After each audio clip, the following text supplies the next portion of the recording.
Good afternoon. It's Friday, the 16th February 2018, just after 1 o'clock. Welcome to UK Column News. I'm your host, Brian Gerrish. With me in the studio, of course, Mike Robinson. And we're delighted to be joined today by David Scott with Northern Exposure. And of course, David reporting from north of the border. Where do we begin? Charity at home, I think, is the expression. Charity at home or abroad. Or abroad. Oxfam again. And this situation, Brian, just gets stranger and stranger. So this is the Charity Commission having launched an inquiry. They say the inquiry was opened 12th of February 2018. We mentioned this a couple of days ago. After the Commission examined documents sent on Monday by Oxfam regarding allegations of misconduct by staff involved in its humanitarian response in Haiti. The Commission has concerns that Oxfam may not have fully and frankly disclosed material about the allegations. Well, they've now given us the purpose of the inquiry and the terms of reference. So they're going to examine the charity's governance and they're going to look through case records, test and verify assurances of the charity's handling of the case and so on. But as we mentioned the other day, I just want to remind everybody that Oxfam carried out a similar exercise last year and reported on the 19th of December 2017. So this is all very strange because they said they conducted a detailed review of relevant records relating to the charity's strategic and day-to-day management of safeguarding. This included reviewing and understanding the mechanisms in place to enable effective trustee oversight over policy, practice and emerging trends in this area. Oxfam cooperated fully with us. We established that the charity has a strong policy framework around protecting staff and beneficiaries from sexual exploitation and abuse, which is underpinned by the activities of a dedicated safeguarding unit. Many of the allegations reported against senior country staff relating to sexual abuse and exploitation were not substantiated, and the Commission has seen no indication to suggest that the risks to staff at Oxfam are greater than those facing staff at other organisations. Engaging with Oxfam following allegations of exploitations and abuse, we have found that the charity does demonstrate elements of good practice. So this is what they were saying in December. They have released their terms of reference. So that's all very good. But actually, Oxfam has revealed its action plan now. And it said that it's going to create an independent commission which will have the power to access records and interview staff in a bid to stamp out abuse and impose stricter controls on employees.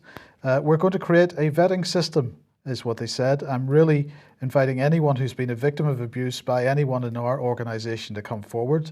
This was according to the Executive Director of Oxfam International. They said that they will triple funding to more than $1 million to improve safeguarding, while also doubling the number of staff in the safeguarding area and increasing investment in gender training.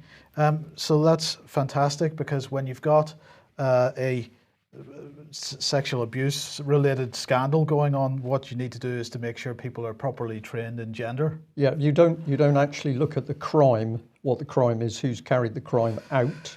You don't look in that direction. You look at your internal organisation and the frameworks that you had or didn't have in place to actually protect people.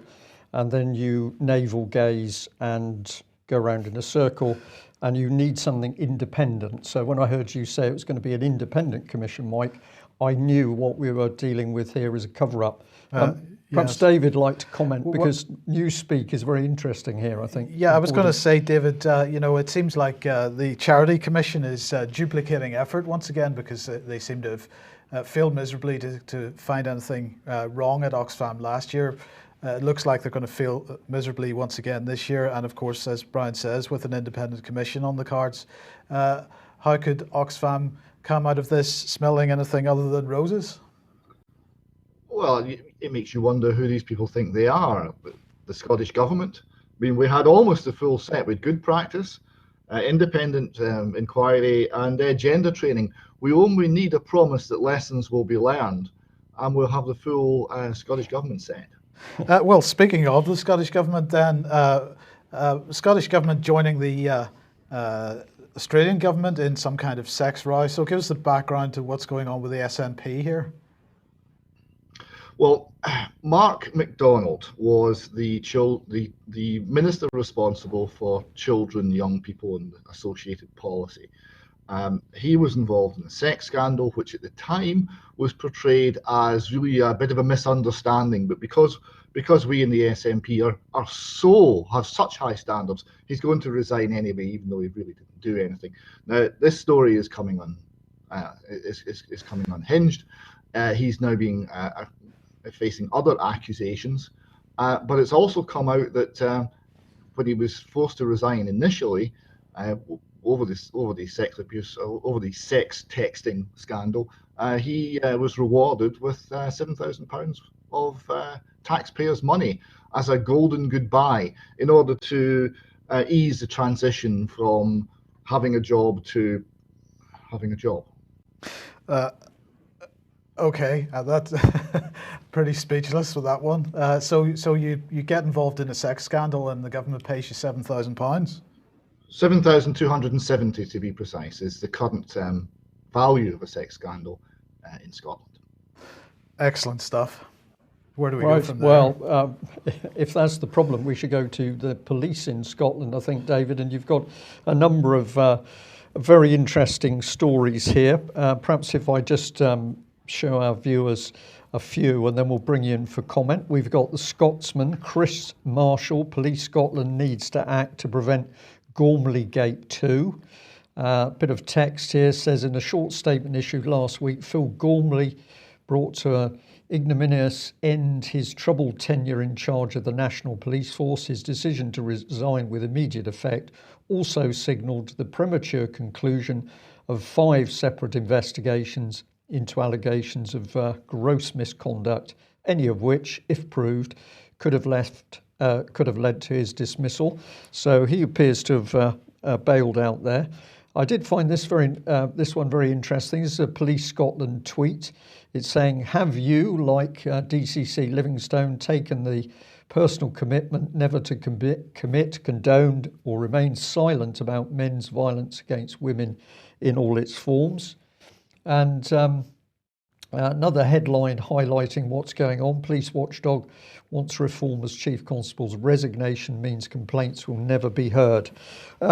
This seems to be, I'm going to gently use this expression, a dog's breakfast within Police Scotland. What's actually going on here, David? Well, there are several things. Firstly, to understand what Gormley Gate is, Phil Gormley was facing actually 7 allegations. 5 of them were being independently investigated and 2 internally investigated within Police Scotland. So he was facing 7 investigations, and he decided that his position was untenable and he couldn't, in fact, go back into his post. Now, there's a political background to this because it was a complete shambles. There was ministerial involvement. The Scottish Police Authority, who are meant to regulate all of this, were doing an extremely poor job. So there were mitigating circumstances, but he decided he had to go. Now, unlike in England, where you have something that's called, I think, law, unlike in England, those investigations immediately cease. It's not as if he goes into retirement and the investigation runs its course. Now, this is what Gormley Gate is. It's the fact that when you retire, the investigations just vanish, right? And there's a kind of lingering smell that's left. Now, the Herald article you showed there, this is a very interesting one. This is by David Leask. Now, David Leask, we always point out that it rhymes with mollusk. David Leask was the journalist who did the slime piece on Holly Gregg and Robert Greene, and I think we should never forget that. Anytime you see his name, right, you have to appreciate you're dealing with someone who'll have an attack piece on a disabled girl of a completely appalling nature. So David Leask is writing, he's the chief reporter for the Herald. He's writing here about Gormley Gate. And he goes through this. The interview is the excellent Moya Ali, who raises the issue about the fact that not only is there no resolution for the people who made the allegations, there's no resolution for Phil Gormley either. It's unsatisfactory from every point of view. Right? And at the end of it, Mr. Leask does a very strange thing, because he says the following. He says, the man most likely to replace Mr. Gormley, his respected deputy, Ian Livingstone, underwent his own disciplinary proceeding 15 years ago. Mr. Livingston, a qualified lawyer and former footballer, was demoted in 2004 after he admitted falling asleep in a women's room at Police College Tullyallen, now the HQ of the Single Force, after a drunken party. He was cleared of more serious allegations, more serious charges. His misconduct hearing, chaired by John McLean, the Assistant Chief Constable of the Old Strathclyde Force, established that there had been no sexual impropriety or intent on Mr. Livingston's part. Now that is what you call a rinse job. This is Mr. Leask trying to resurrect Livingston's reputation, because he had faced an investigation 15 years ago over very serious sexual assault allegations. And David, if I can just come in, we can bring one of those original articles about Livingston on screen. This is the Herald here. High flyer is reduced to the ranks. Policeman will fight action taken after drunken party. And then part of the detail here is that former lawyer and Wraith Rovers footballer has been suspended for 17 months after a WPC claimed she'd been sexually assaulted during the party. 5 allegations of serious sexual assault were dismissed, but at an internal misconduct hearing, Mr. Livingston admitted less serious allegations, including being in the woman's room overnight after falling asleep. So the problem was he just fell asleep in her room. He was sleepy. That was the problem. And Mr. Leask here has said that he is the respected deputy Ian Livingston. There's nothing to see here, and he signed this pledge that he will always be nice to women. So it's clearly all okay. But you know something, Brian? It leaves me with lingering concerns. Lingering concerns, and it's just been pointed out in our chat room that the Herald was using Levy and McRae solicitors. I think the law firm, rather. I think that'll be very interesting. We'll come on to that a little bit later. Now, what about the Metropolitan Police and the appointment of Sir Stephen House? We've got the Met Police notification here, a new Assistant Commissioner. We've got the BBC. What do they have to say? Sir Stephen House, former Chief Constable, Police Scotland, has been appointed as Assistant Commissioner to the Met. He was in charge of policing when Scotland's regional forces merged. The appointment will see Sir Stephen take charge of disclosure policy and practice. Disclosure has become a contentious issue following claims that defence teams in rape cases may not have been given all relevant evidence. Forces across the country are looking again at thousands of rape prosecutions. Well, I can't think of anybody better to avoid disclosure than to put somebody from Police Scotland into the Met. Mike, you've become terribly cynical since we've been doing the UK column news, and I share your concerns. David, it's like we are watching the pieces move on a chessboard, and where are the pieces going? They're all circling to defend the king. And I think that's because the king has been up to naughtiness, financial and, of course, abuse. But it's just astonishing, isn't it? These appointments are opaque. Well, and there does seem to be no scandal that is detrimental to your career in British policing anymore. It was quite an interesting couple of pieces there on Sir Stephen House. I mean, I'm actually close to speechless about Sir Stephen House getting that post, but we'll come in. I'll try and find a few words. I thought it was interesting that he was described in the official press release as bringing resilience and succession planning. So you have this management speak again, and his dear friend Cressida Dick was very happy to have him back, because she of course worked with him. It's getting the team together again, because she worked with him with such success in it was John Charles de Menezes case, was it not? Indeed. And since you've mentioned the name of Cressida Dick, little Dickie Bird whispered in my ear a few days ago that if you have a look at Cressida Dick's CV, she has a period where she simply disappears. She was a police woman, then all of a sudden she's not around, and then she's back in her position of present position of power in the Met Police. But a big hole as to where she went for, I think it was about a year. Well, the Dickie Bird told me that actually she'd been working for MI5, MI6. So it'll be interesting to see whether we get more information on that. But getting very, very murky now. Met Police, terrorism, counter-terrorism, and embedded special security forces, as it were. I wonder what she was doing as a former common purpose graduate. And sorry, perhaps we should bring in Peter Cherbi here, who's done such sterling work exposing what's going on in the judiciary and the police in Scotland. And you wanted to bring this tweet up on screen. Yes, £191,000 public cash for the knighted top cop to conduct essentially a PR position to coordinate disclosure of evidence, as in avoid appearance that cops withhold evidence in trials. If a genuine attempt at impartiality, the job should have gone to an independent non-cop, which is a very good point. But the BBC, I think, hit on the reason as to why he's wanted, and quote Cressida Dick again, under the title Huge Change, Metropolitan Police Commissioner Cressida Dick said Sir Stephen would bring experience of leading huge change programmes to his new role in London. So you can expect a change agent, you can expect huge change in London policing, and you can expect not to be told what that change is. Yeah. Excuse me, do we think that the changes in London policing could well be that we're going to see further grouping up, further paramilitary organisation in the police?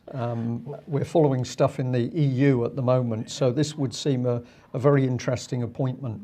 Well, indeed, and of course, since he was in charge of the merging of the various police districts in Scotland, and we're seeing increasingly pressure to do the same in England, perhaps he's being placed in to do that, to help with that procedure as well. Yes. Well, one thing Scottish police have not been doing is investigating criminal activity. And quite remarkable that we were having an informal chat, David, last night, and I asked any news on the Heather Capital fraud, and you said no, it seems to have gone into the long grass. Well, just remind our viewers, this was what was regarded at the time as a fraudulent Ponzi scheme around the hedge, Heather Capital hedge fund. Huge sums of money involved overall, about 400 million, but some 92 million went missing, and the trail appeared to lead towards law firms in Scotland, including that law firm Levy-McRae. So the Herald here was giving the report, the suspended sheriff, that was Peter Watson himself, a global web of intrigue and a money trail worth millions. This was all criminal. Some of the detail here you can see for yourself. So the firms were, let me see, the two legal firms were Burness Paul, there was 7 million implicated with them, and Levy-McRae with 28 million. So it was all criminal, but it's not anymore because the Ponzi scheme has disappeared. It's been dropped. It's been dropped from the criminal prosecution was against 4 individuals. So we had Andrew Sobolewski, Andrew Miller, Scott Carmichael, and Gregory King. And they were under investigation by the Crown Office and Procurator Fiscal Service in Scotland for a very rapid 5 years. And the conclusion is, I'll read it because it's good to get the wording right. Spokesman for the Crown Office said, following full and careful consideration of the facts and circumstances of the case, including the currently available admissible evidence, Crown Counsel instructed that there should be no proceedings at this time. Now, the interesting thing here is this Crown Counsel is obviously an independent QC operating for the Crown. I've been told that that wasn't exactly the whole story, that there in fact were 3 independent Crown Counsels who walked away from this case feeling unable to either come to that conclusion or to pursue it in a different, along a different path. So how do we summarise that? A crime, 400 million disappeared into the long grass? Well, it would appear to be an accident because we've got, well, it appears that there's no crime being committed as in the opinion of the Crown Office. But the cases do go on. The case against the first of those law firms that you named has actually been abandoned. And the case against Levy and McRae actually is continuing. £28.4 million action by Mr Duffy against the law firm Levy McRae and some of its former and present partners is due to be heard in May. The claim relates to payments in 2007 of 19 million and 9.4 million pounds, which Heather made to the Glasgow-based law firm's client account, and these payments were then transferred offshore. There's also an unexplained payment of £200,000 made to Peter Watson, the former Levy McRae partner, who has been suspended as a part-time sheriff for the past 3 years. So that one is due to come up in May, so we'll see if that also closes down, but that's still ongoing, and we'll watch carefully. Thank you. Okay, we'll move on to Brexit, and let's talk about Femi. Femi Oluwole, who's 27 years old, and he's set up this organization apparently called Our Future, Our Choice, #StopBrexit. It's a campaign. It's on Facebook, Twitter, all the usual social media stuff. Apparently there's a crowdfunder running as well. And he was appearing on Sky News this morning because he wanted to make the point that the under 55 population of the UK voted to remain. This is, he's following a YouGov survey, which said that 71% of young people between 18 and 24 voted to remain, compared to 60% of those aged between 50 and 64. So he's saying that the under 55 population of the UK voted to remain. So in 5 years' time, by absolutely anyone's maths, we have a population that voted to remain within the EU. Because everybody else is going to be dead, is basically what he was saying, right? So he said, Mum, Dad, I didn't vote for this. Yes, I still have more to learn in life, but I know that this future isn't the one we want. And quite simply, it's going to affect me a lot more than it will affect you in terms of the economy. With all the conflicting facts out there, you can't be 100% certain that this won't make my life harder in the future. I know you love me. I know you want me to be happy long into the future, so please, if the country gets the chance to vote on a final deal, give me the future that I want for myself. So this is the basis of his campaign. Who is he, Mike? He's a young guy who's decided to be a campaigner. Who is he? Don't know. But just by coincidence today, the chairman of the Best for Britain campaign, Lord Malloch Brown, was basically making exactly the same point. He said, Brexiteers are dying off. He didn't say that luckily Uncle George isn't dying off, so I can afford to bring you this message. You're referring to Mr. Soros. I am indeed, yes. But he would have said that if he'd had the opportunity to say that. You know, all this worry about Brexiteers getting old and dying off doesn't apply to Uncle George. In the meantime, the pressure builds against Brexit. Because Robert Hannigan, the former GCHQ director, has come out. He was speaking on Radio 4 this morning, and he's extremely concerned. I'm not sure why somebody from GCHQ should be concerned about the defence industry in particular. I suppose he's as entitled to be concerned about that as anybody else, but he's decided to speak about it.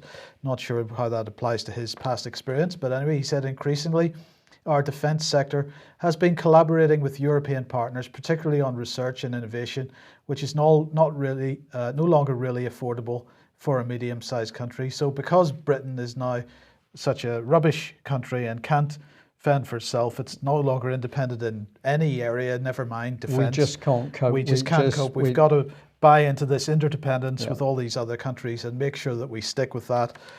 He said people now, as in every area of Brexit, want to hear some detail about what does that mean, and on the really difficult issues, what is the plan that's going to be put to Brussels. One of the things we will be withdrawing from are the mechanisms that influence European policy and on sanctions, for example, on other areas of common security and defence policy. The government had said it wants to be fully part of that conversation. It needs to now set out what is the proposal for that. How are we going to interact with the EU in the future on policy and defence and security? Well, again, another coincidence, because somebody from the European side has been commenting on this as well, and that is Anders Fogh Rasmussen, the former NATO Secretary General. He was also speaking on the Radio 4 Today programme this morning, and he said that the Brits should realise that while you're leaving the European Union, you will still have to comply with rules that are decided within the European Union. He said that, for example, we're going to have to follow rules on data protection, which would include jurisdiction of the European Court of Justice. And he said, it's obvious that you've decided to leave the EU. We will respect that. But in an interconnected world, you also have to realize your dependence on the other partner. We did so in Denmark. Denmark is not an integrated part of Europol, for instance, but we have to comply with the same rules as other partners in Europe. I'm concerned that as far as we can see, security is not on the radar screen right now, but it's very complicated. When it comes to trade, you will have the WTO tariffs to fall back on. But when it comes to security, you don't have any fallback option. That's why you have to address these issues in due time. But don't worry, we will be staying within the rules, he says. And he's not the only one, because the British government is about to announce its new roadmap for how the City of London is going to interoperate with the European Union post-Brexit. And the message is the same. Basically, we're going down the road of mutual recognition, apparently. But we're going to be very careful to monitor divergence in the rules, because we can't have any divergence in the rules. So the UK and the EU would recognise each other's regulatory and supervisory regimes, but there would have to be a monitoring system for any kind of divergence to make sure that it doesn't get too broad and it's all brought back, because we've got to comply with the rules. This is, as I've said and you've said many times before, Brexit without the exit, because if you are signing up to terms and conditions which are tantamount to being within the European Union, then you're effectively within the European Union. Yeah, and also what we're beginning to see very, very clearly, of course, that the Westminster government isn't really our government at all. What is happening is that we've got this deep state government, which is everything from the security services linked through to the banks and vast multinational corporations that are pulling the strings. When Mr. Rasmussen said what we must do, Mike, a well-known, probably Glaswegian expression, which is something along the lines of "go away," came into my head. David, it's time the British public started to really call these people to account. It's obvious that we've got treason here. There's no other word for it. And this is the beauty of Brexit, right? For all that's being subverted and was being subverted from before it happened, the vote is a fact that they constantly have to get round. So what you're seeing here is the deep state is becoming much more obvious, and it's becoming much more obvious that it's the deep state versus the people. And sometimes, the deep state aren't all that clever, because here we've got George Soros and all of his money. And what's he decided to do? To lead a campaign to get some old enough to know better big kid who needs a thick ear to whine at his parents. I don't think this is actually going to play all that well, and it's certainly not going to persuade people to love the EU. So I sense a certain desperation in the tactics that have been used here, as well as fraud and treason. Well, indeed. Now, if there are any coincidences in that report, we've got more coincidences now, because as Patrick Henningsen was reporting yesterday, Monsieur Macron in France has decided perhaps to reinstate national service, bring young people into the military for some military experience. And just by coincidence, on the other side of the channel, we're building up to pretty much the same thing. So here's another YouGov survey.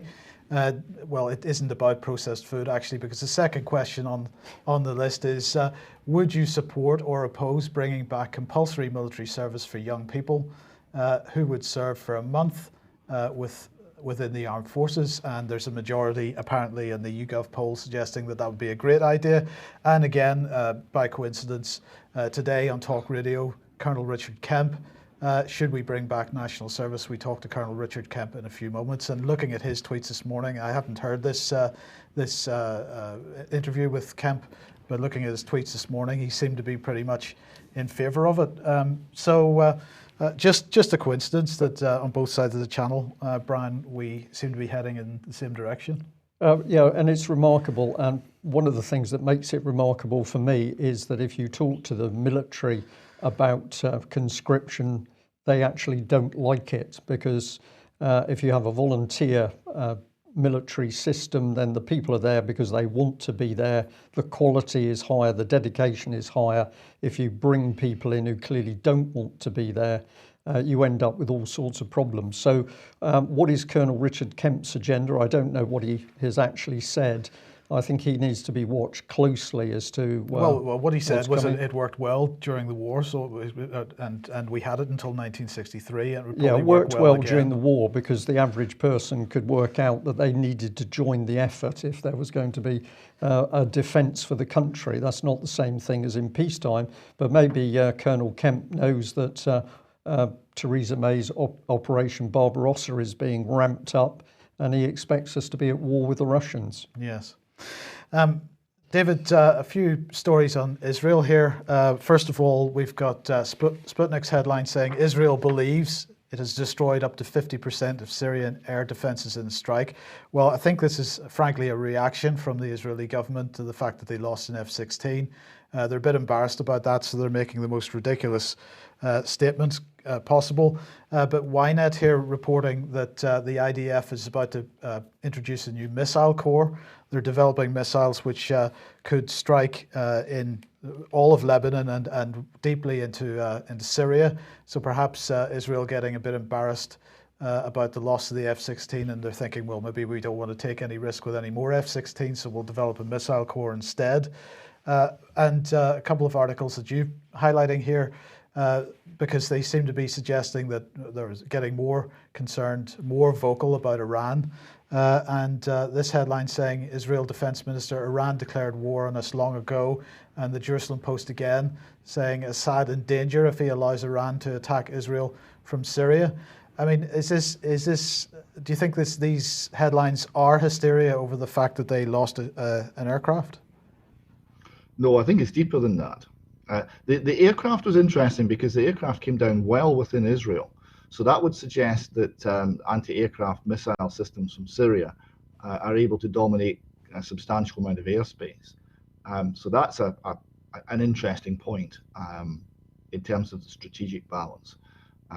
What we're seeing here is Israeli cabinet members and part of the sort of inner security cabinet making it clear that they see Syria and Hezbollah and Iran as one giant opponent, and if they're hit by any part of it, they reserve the right to hit back anywhere they choose. So this is them manufacturing an ideology for further intervention in Syria and potentially further intervention against Iran. It's extremely aggressive, and I mean it's very concerning all around, and again shows this lack of any strategic vision and any longer term view coming from the Israeli government. Okay, thank you. Okay, well, let's switch to reports in the last couple of days about Julian Assange. It appears Russia Today. Assange, I beg your pardon. Yeah. Here is Russia Today. Judge who upheld Julian Assange's warrant, question over links to security services. So this man is trapped, it appears, ever more, and thus able to speak in the embassy. I think he's done 6 years, or coming up for 6 years. So we have a court case, and the judge says, no, if you come out, we're going to arrest you. And quite a few of the media organisations took a little look at who this lady was, but I didn't feel they went deep enough, so I thought we'd do a little bit of UK column analysis. So let's follow it through. Well, who's the lady we're looking at? It's this lady, Emma Arbuthnot, senior district judge. She's also got the title Lady Arbuthnot of Edrom, so that's fine. Now, she's interesting because she was a former senior legal advisor to the Director of Public Prosecution, so that's a cosy little arrangement there.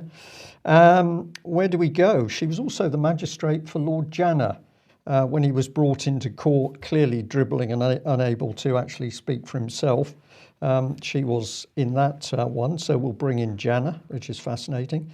But here's her husband, Lord James Arbuthnot, chair of the Defence Select Committee 2005 to 2014, former junior Tory Defence Minister and Government Whip, former parliamentary chair, Conservative Friends of Israel.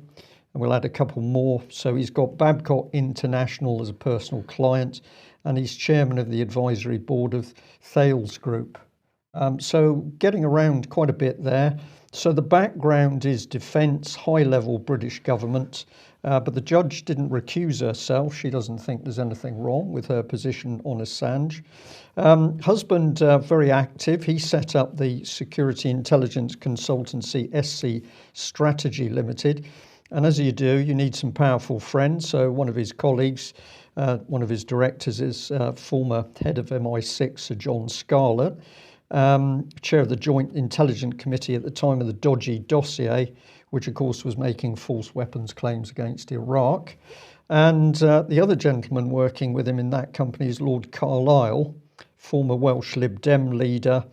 Also, what have we got here? Headed the independent review on how the Church of England handled child abuse accusations against the Bishop of Chichester, George Bell. So he's done some good work there. He's also was reviewer of anti-terror legislation and a supporter of the Snoopers Charter. We'll come on to that a little bit more. We then find that personal friend, acquaintance of Janner himself, certainly via Friends of Israel and patrons of Lawyers for Israel. So that's a very interesting little circuit there. And then a lot of the press pointing out that the key client for SC Strategy Limited is the Qatar Investment Authority, handling about 338 billion in assets. So clear justice here. So in a nutshell, then, we have a judge which made a decision on Julian Assange, who is directly connected to a nest of vipers who are the types of people that Julian Assange and WikiLeaks would be releasing documents about, or would Trying be to expose. Facilitating the release of documents about. Yes, yeah, absolutely. So she's clearly independent. Yes, in the way that we should use that word. Yes, indeed, yes. Yeah. So just fascinating. Did Assange get a fair trial? I don't think so. What are these people up to in the background? We need to ask. And one of the things I'm going to say, again, Mike, what do we find? We constantly find these people are part of this organisation, Conservative Friends for Israel. My comment is, if it was Conservative Friends for Italy and we had the Italians buried deep into British politics, I wouldn't be very happy. How is it that Israel can get away with this? David, I'm going to throw this rather hot ball in your direction. Thanks for that. This is why we're talking to people like Gilad Atzmon, because it's a very unique position, and to get an understanding of the culture and pressure and power that means that that Israel can get away with this is a complex and fascinating study. And yes, I would refer people to our interviews with Gilad Atzmon to where we explore this in detail. Okay, well, let's just hop back and we'll come on to this gentleman, Craig Murray, because he had quite a lot to say about Lord Carlile. He said this: Carlile went on to be a stunningly illiberal independent. Oh, there you are, Mike. Yeah. Independent reviewer of anti-terror legislation, where he demonstrated his independence by agreeing to absolutely everything the security services told him. 42 detention with no charge, no problem. In fact, there was no period of detention without charge posited so extreme that Carlile did not support it. Secret courts hearing intelligence evidence the defence were not allowed to see, fine by Carlile. Control orders, great. He's a fantastic bastion. Protecting the public is Carlile. Even better, of course, at protecting his associates. Yeah. And somebody's posted here that Lord Carlile, who often defends the work of intelligence services, has earned 400,000 from consultancy formed with Sir John Scarlett. Yeah. So pretty mucky stuff. And there's the key client for that security consultancy. So that's where the 328 billion is sloshing around, helping to pay for this obscure consultancy there. Pretty dark, murky stuff, really. Yes. Now, David, back to Scotland for a second and freedom of information. And we're starting off with the Scottish Law Reporter who's tweeting out an FOI complaint in England. Scots Police Federation should comply with FOI Scotland. Suggest you call for this improvement. Give us the background to this. Well, it transpires that in the United Kingdom, not all organisations are equal. That if you've got a Scottish organisation, it tends to be a little exempt. And the Scottish Police Federation, which represents the interests of police officers, is exempt from Freedom of Information Act, Freedom of Information Scotland Act, unlike its English and Welsh counterparts.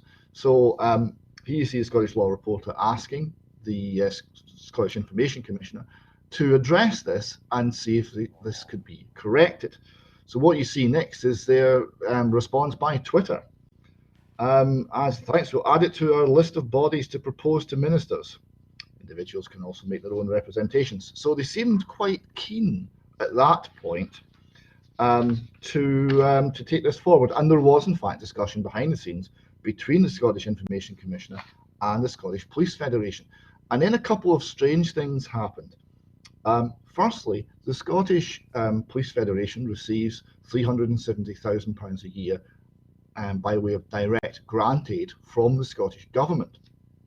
8 days after this issue came up, would you be surprised to learn, gentlemen, that they wrote to the Scottish Government and said they didn't want the money anymore?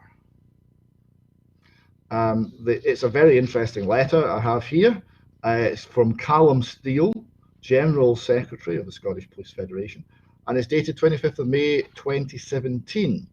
And he says that while the grant accounts show a paper loss, so the money's been more than expended, he continues, the Scottish Police Federation considers therefore that continued payment of a grant to the SPF makes little sense and formally requests a termination of the SPF grant facilities. The money's being paid directly to the SPA as part of the global policing settlement or otherwise as the government sees fit. So they don't want, immediately when the issue of freedom of information comes up, they don't want the government money. I wonder if that's related. Now, the issue of freedom of information was raised because of representations made to the Scottish Law Reporter by serving police officers. They were finding that the Scottish Police Federation were not representing their interests, particularly in whistleblowing situations. And they wanted that support and they wanted to find out why it was missing. And attempts to find out what is going wrong were failing because of their exemption from the Freedom of Information Act. So that's the background. There's going to be more on this, I understand, probably later today in the Scottish Law Reporter Twitter account and Diary of Injustice, which is an excellent blog published from Scotland. So I would ask people to look out for that.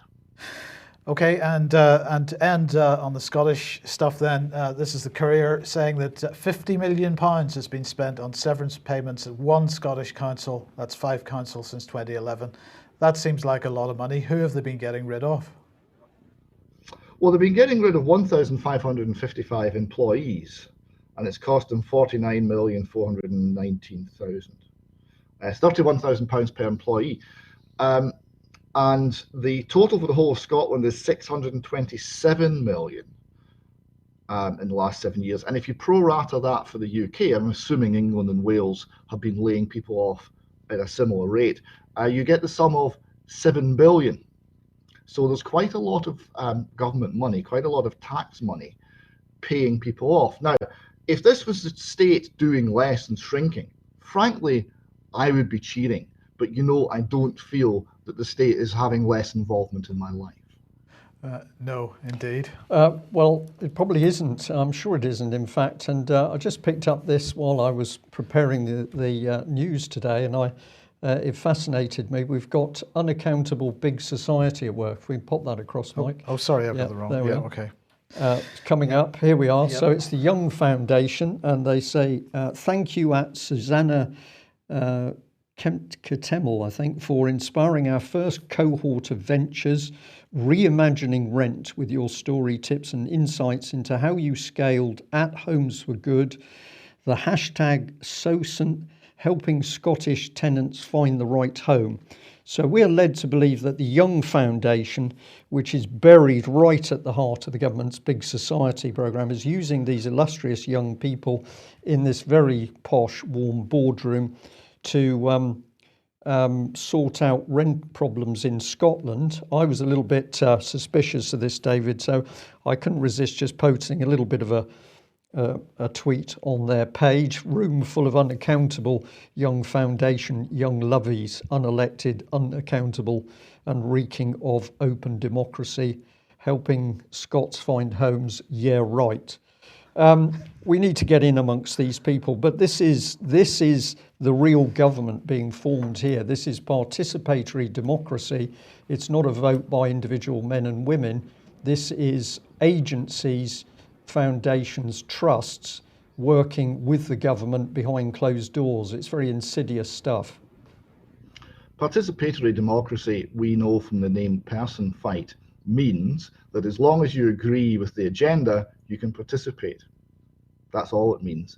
The agenda, its origin is completely opaque.